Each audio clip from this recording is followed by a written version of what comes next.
At AIA Australia, helping your clients in their time of need is our number one priority.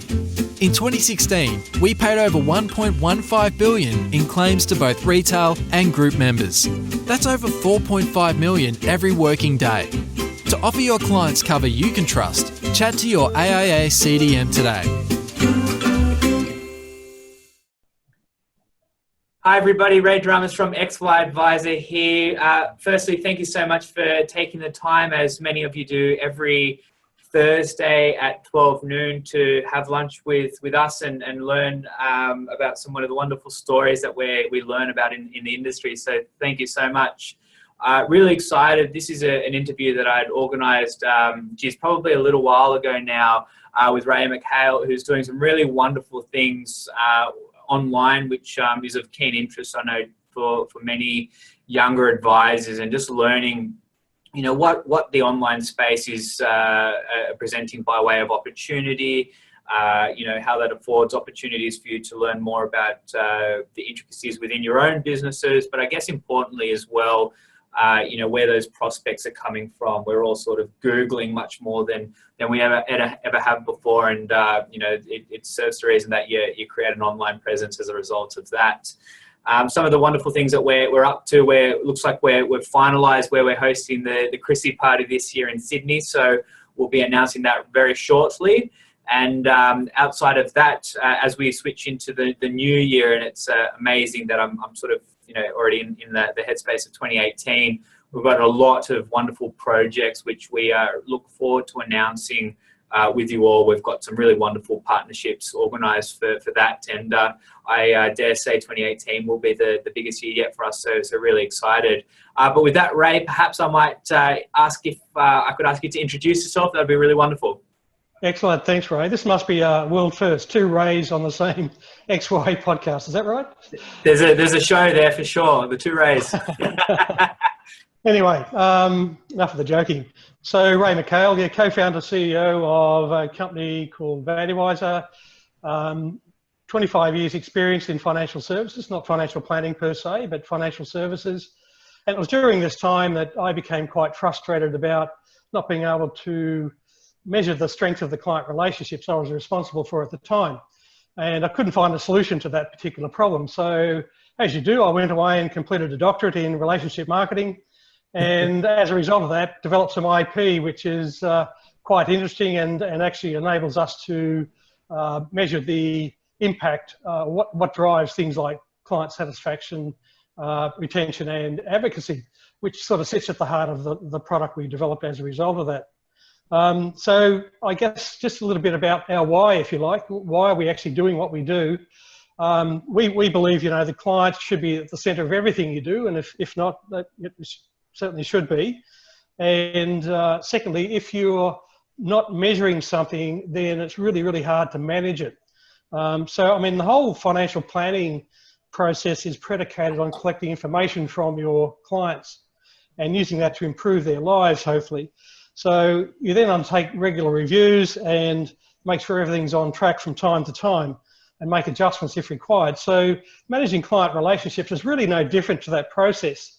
You're seeking information, in this particular case, from your clients, and using that to help improve your performance over time, build stronger relationships with your clients, and hopefully become a better advisor as a result of that. Amazing. I was just thinking as you were talking, I'm pretty safe to say that you are the first doctor we've ever come across in relationship marketing.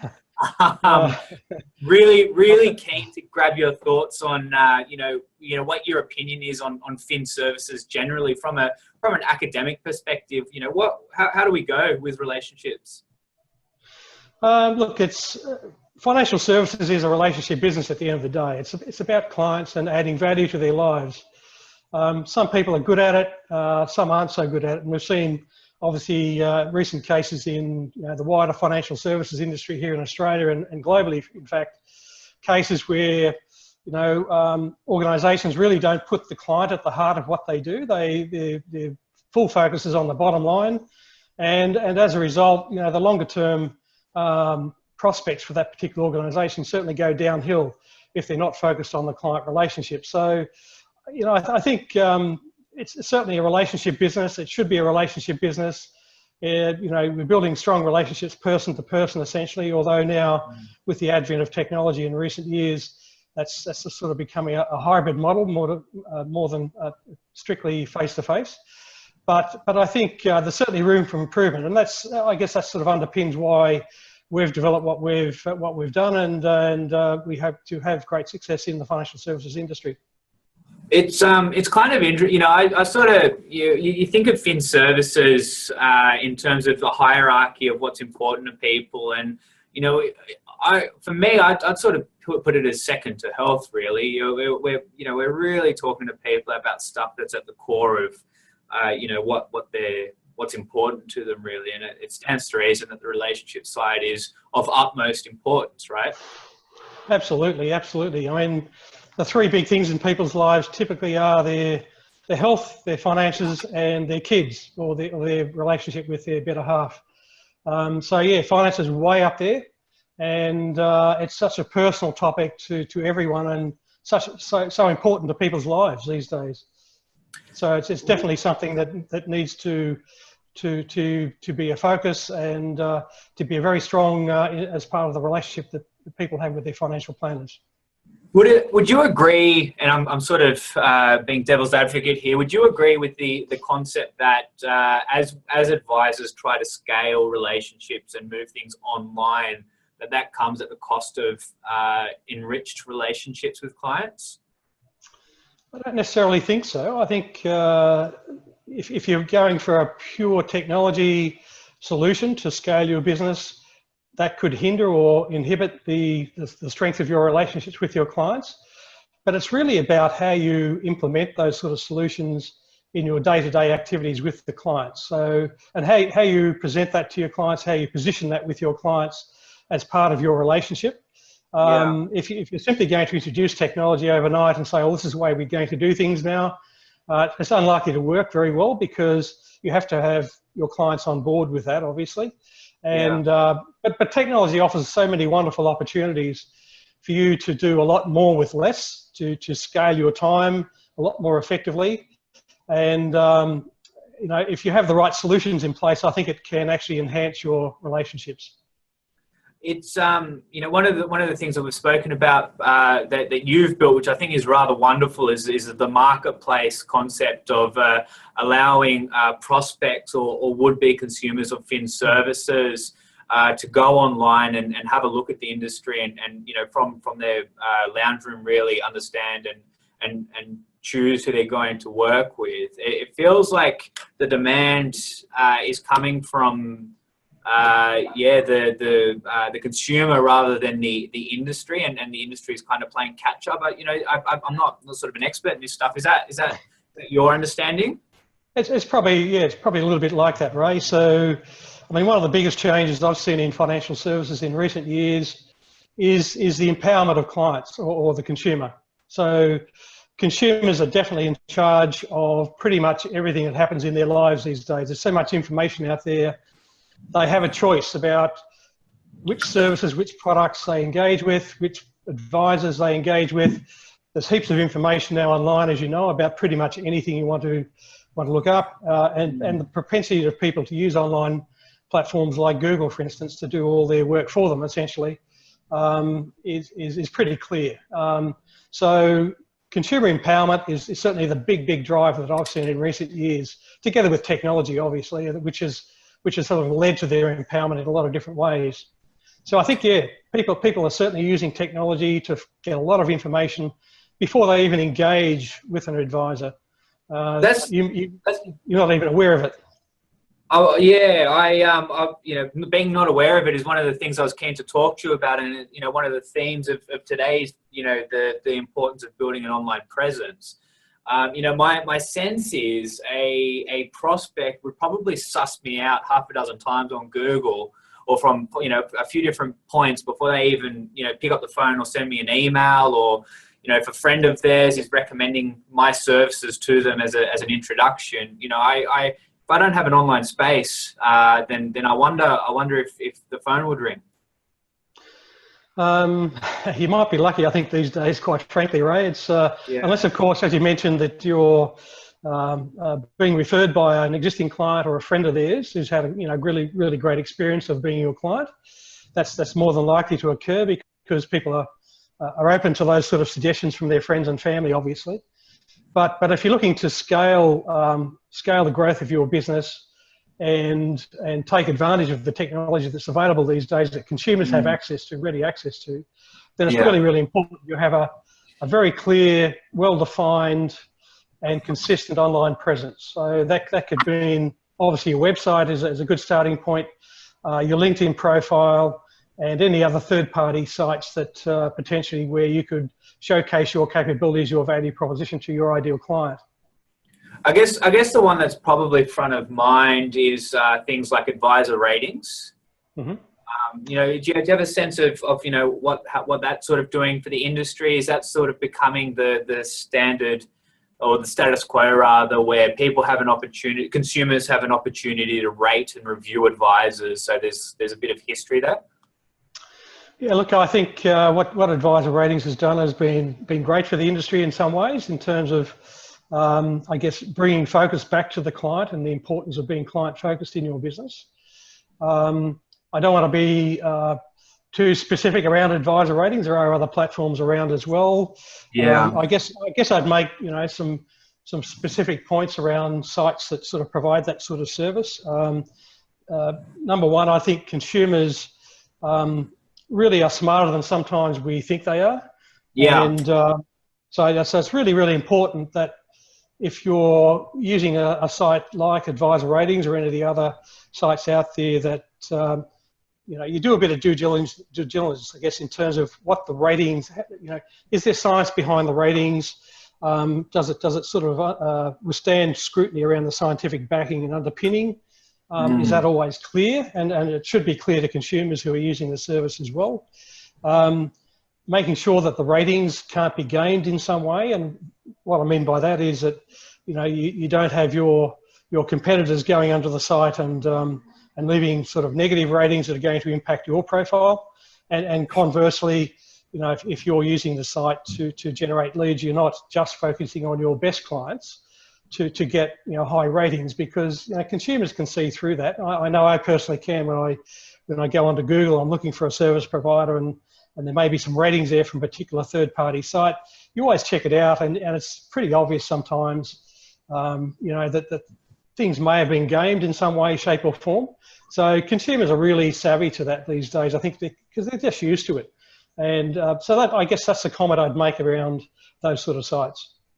Yeah, it's a really good point, and you've sort of led me into my next question, which is around, when I talk to especially established advisors, it's sort of a catch-22 where they're really keen on building an online presence in these types of environments, but they're frankly quite fearful because you've got no control as to what people say, and that talks to the authenticity of an environment like that.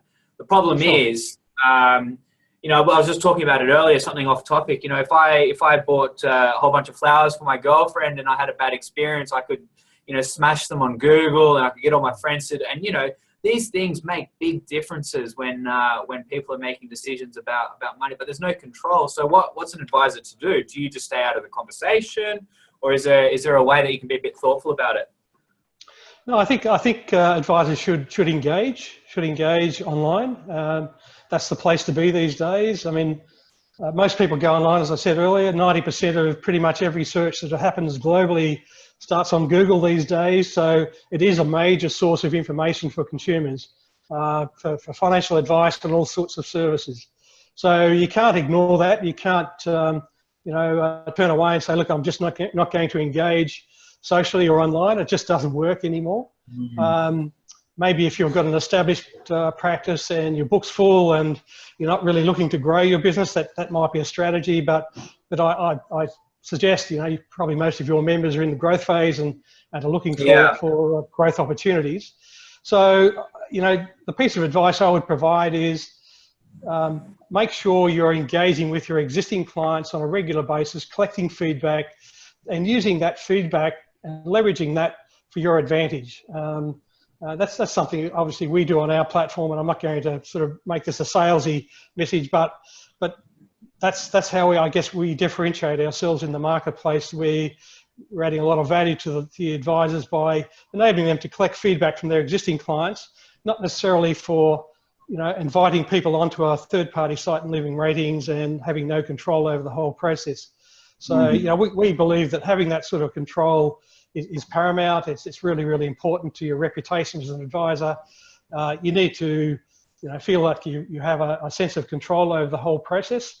And at the same time, you're getting value from the feedback you're getting from your clients, so you can actually improve and get better at what you do over time. But keeping your clients happy is the best antidote. It's a really good point you raised about us. Sorry to cut you off. Just a real,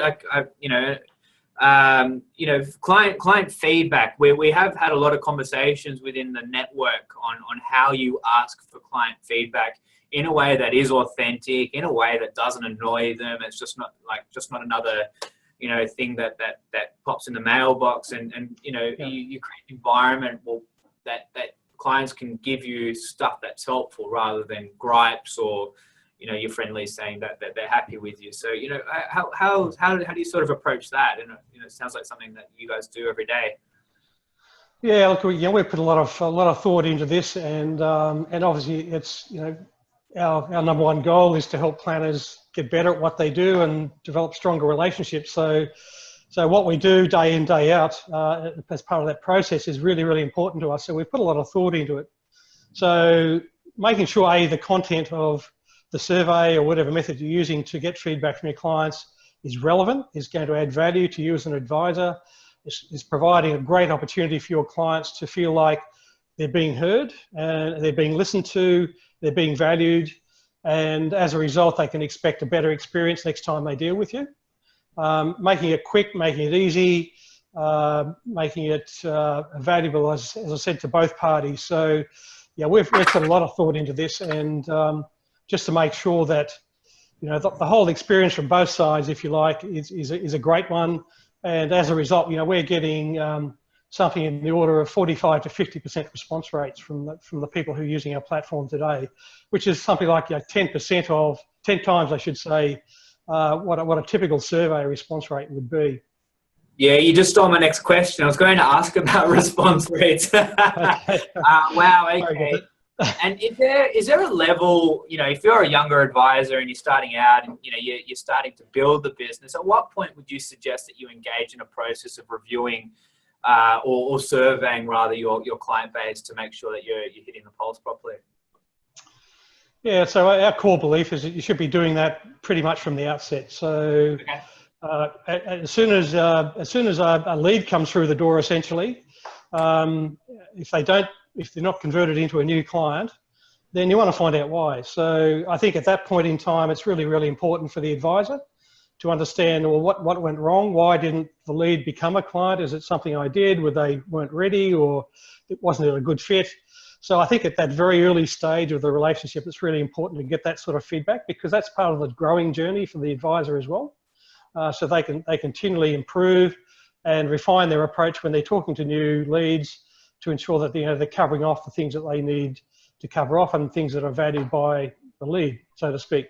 If they become a new client, obviously soon after that initial meeting or soon after they've become a client and they've signed off on the statement of advice, for instance, and it's being implemented, we think it's really important to get feedback soon after that process has been completed, because that's a critical point in the client journey.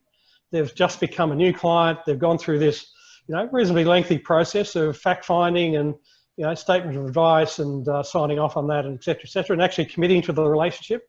So we think it's really, really important for the advisor to have the opportunity to get some feedback at that point in time, as well as the consumer, obviously, because, that sort of sets the scene for their relationship going forward. So they get to expect, if you like, to be asked for feedback on a regular basis. And should advisors be scared of this process? It's a natural feeling for people to feel scared if they're not used to asking for feedback from their clients, and we totally understand that.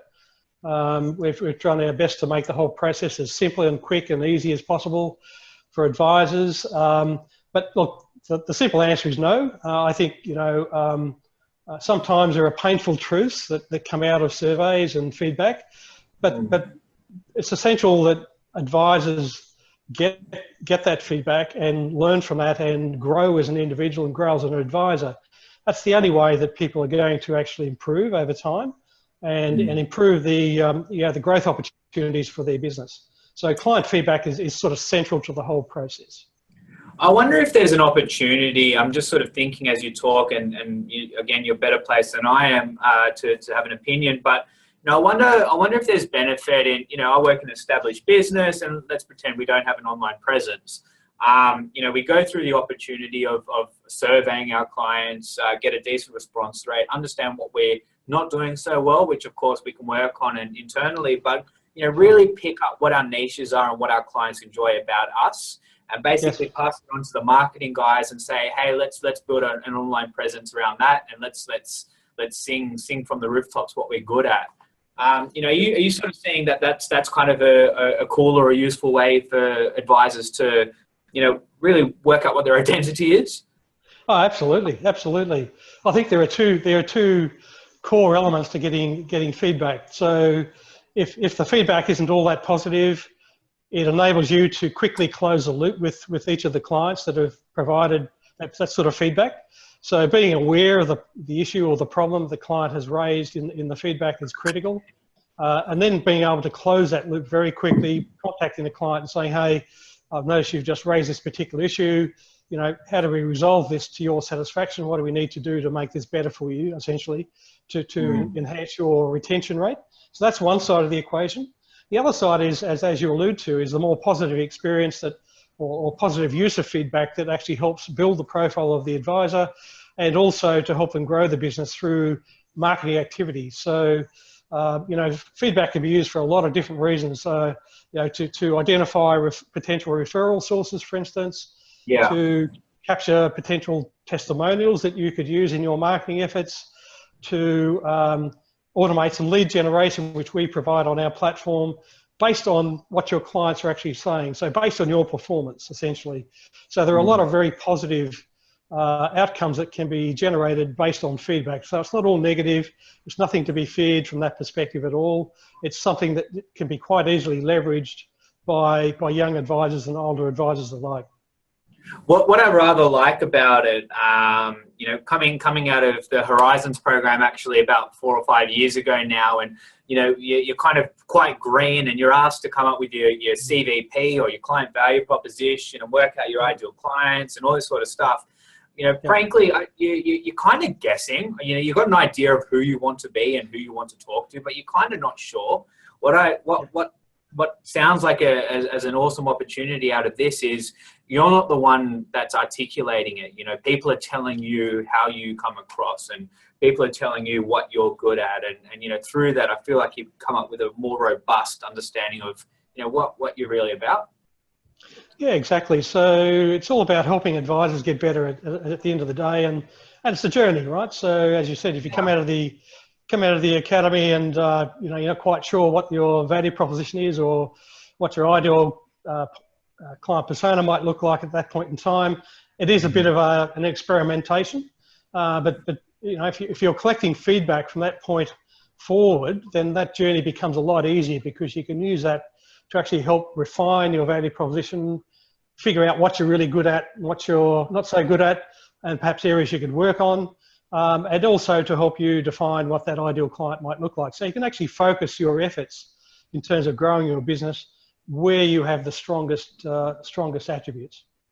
I am keen on sort of wrapping up around the client side of things. So, if you're, again, you're a young advisor looking to grow your business, and you're looking at online, is there a specific person who's on the other side of that and using Google and sussing you out online, and is there a particular demographic of client that's in that space, or is it pretty broad church?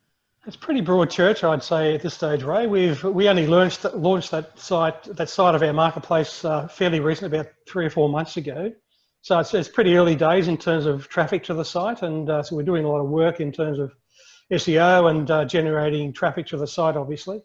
But what we've found based on the experience to date is it's pretty much across the board. We're getting a whole range of different people, different age groups, different genders, locations, people looking for specific advice. You know, it could be estate planning, cash flow planning, retirement planning, so mortgage, debt management type issues.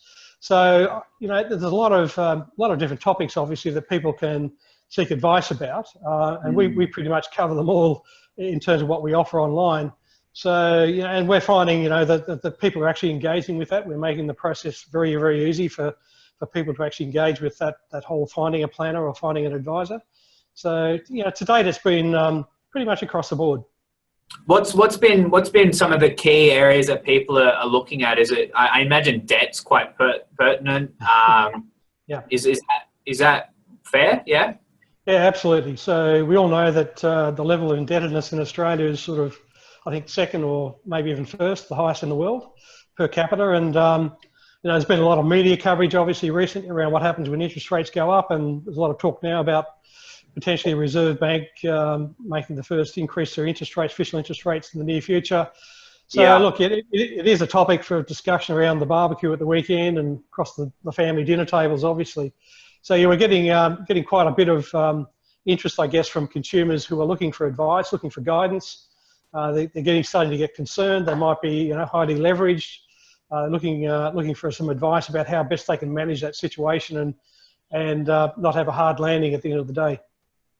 What would you say in response to the idea that you've got an established business now, so we're on the other side of the coin, you've got your clients and you're kind of ticking along, and you say, you know what, I've got what I need. I don't need to worry about building an online presence. Would you have a response to someone that had that opinion? Yep, I'd say that's great. That's really good to hear that people have reached that stage in their career and professional life. I wouldn't necessarily discount getting client feedback at that point in time either. You don't necessarily have to generate leads as a result of that. You can opt out of that particular service, but if you've reached that stage. But it's still critical, I think, in terms of preparing the business for eventual exit, let's say. So you may be nearing retirement, you're pretty comfortable where you are, you've built your book, it's ticking along. You're not really in the market for new clients, but you always have to have your eye on the future in terms of what's my exit strategy here. Am I going to sell the book to someone in the practice? Am I looking to sell externally? Am I going to sort of gently exit the business and stay involved in some way? So actually maximising the value of your practice is then a prime issue that you should be thinking about. So client feedback can obviously be used quite productively to help you prepare for that exit, if you like, whenever that may occur. On the other side of that, bring again back to that younger advisor, and you're looking to get into a business. Have you seen acquisitions? The acquisition process started by the buyer insisting on a review or a survey. Yeah, it's a good question. We've certainly had discussions with some of the practices on our platform at the moment about that. We've had some planners join recently. They've actually just purchased the book but didn't go through the process, and we've talked about that's something we could actually help with as well in terms of helping you do some due diligence around the quality of the book and the nature or the quality of the relationships of the existing client base with the current owners and planners and advisors. So I'd certainly use that, offer that up as an option for younger advisors looking to do something similar. Obviously there is a process that a lot of dealer groups and practices go through when they're expanding their books and so forth. But if you're setting up fresh, you probably haven't been through that process before. So any information you can get that helps inform that decision, I think is quite valuable. Wonderful, thank you. All right, so I might ask at the end if for any sort of key tricks or tips that you might have in mind. But whilst you have a think about that, to sort of wrap up from the things that we've covered today, building an online presence in 2017, I think goes without saying is imperative for advisors. And out of today, I think one of the things that I'd not sort of thought about previously, but by surveying your clients and understanding what you're good at, of course, as well as what you're bad at, but by understanding what you're good at, presents a marketing opportunity in the way that you word outbound material, how you position yourself online, perhaps tweaking your service packages and the like. It strikes me as an opportunity that the answer is already within your business, and you perhaps don't need to engage in a consultancy firm for strategy. The answer might already be internal, and that might work quite well. And then with Ray, is there any sort of final thoughts you might have for the guys? Yeah, look, I mean, in terms of key takeaways, obviously getting feedback from clients, that's number one on my list for obvious reasons. Don't be afraid of it. Embrace it, use it, leverage it for your benefit. It really does work. Secondly, make sure that you're engaged online in a very consistent, high quality way. So making sure that your profile is out there on all the appropriate platforms, the channels that your ideal client is likely to visit. Making sure that's a consistent profile, it's high quality. It covers off your value proposition that makes you unique in the marketplace. And lastly, I think adding value. So, people aren't going to just necessarily walk in your front door and engage with you these days anyway. So with the online options that are available, they're going to check you out. If you're adding value to their life in some way, that's what they're looking for. They want you to add value so they can get to know you, like you, and trust you before they'll engage as a client. Yeah, that's wonderful. And sorry, one final thing. Young advisor keen on actually getting themselves on these platforms to have the opportunity to be rated and start to have a presence. I mentioned Advisor Rate. That was just one that was front of mind.